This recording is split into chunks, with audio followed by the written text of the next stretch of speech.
WPL 2026 mega auction కోసం Delhi Capitals retain చేసుకున్న players ఎవరో చూద్దాం. సో WPL ఇప్పటి వరకు 3 సీజన్స్ అయితే 3 సీజన్స్ లో కూడా ఫైనల్ కి వచ్చారు వీళ్ళు, కానీ ట్రాఫీ అయితే విన్ కాలేకపోయారు.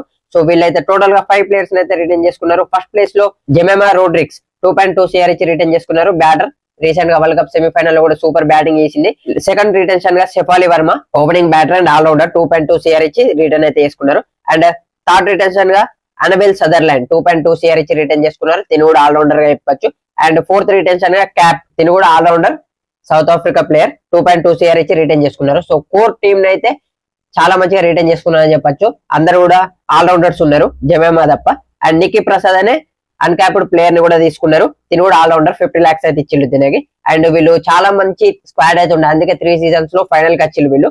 సో వీళ్ళు చాలా మంది బిగ్ ప్లేయర్స్ ని రిలీజ్ చేసిల్లని చెప్పొచ్చు. వీళ్ళ captain Meg Lanning opening batter, so highest run scorer WPL లో, సో తనను రిలీజ్ చేసిల్లు. అలాగే Arundhati Reddy Indian pace bowler, so తనను రిలీజ్ చేసిల్లు. అలాగే శ్రీచరణ్ రీసెంట్ గా వరల్డ్ కప్ లో చాలా మంచి పర్ఫార్మెన్స్ ఇచ్చింది, తెలుగు అమ్మాయి స్పిన్నర్, సో తనను కూడా రిలీజ్ చేసిల్లు. సో వీళ్ళ దగ్గర 5.70 CR పర్స్ మాత్రమే ఉంది. ఢిల్లీ క్యాపిటల్స్ తో కంపేర్ చేస్తే మిగతా టీం దగ్గర ఎక్కువ పర్స్ ఉంది కాబట్టి ఈ ప్లేయర్స్ అందరినీ బైబ్యాక్ చేయడం అనేది చాలా కష్టం అని చెప్పొచ్చు వీళ్ళకైతే.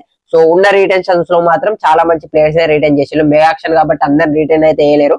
సో మంచి రిటెన్షన్ అయితే వేసిల్లు ఉన్న దాంట్లో. So Delhi Capitals women's team retentions మీకు ఎలా అనిపించినాయి కింద కామెంట్ చేయండి. అలాగే నెక్స్ట్ వచ్చి IPL అండ్ క్రికెట్ వీడియోస్ కోసం మన పేజ్ ఫాలో అయిపోండి. అలాగే మిగతా టీం వీడియోస్ కూడా ఆల్రెడీ మన పేజ్ లో పోస్ట్ చేస్తుంటే అవి కూడా ఒకసారి చెక్ చేయండి.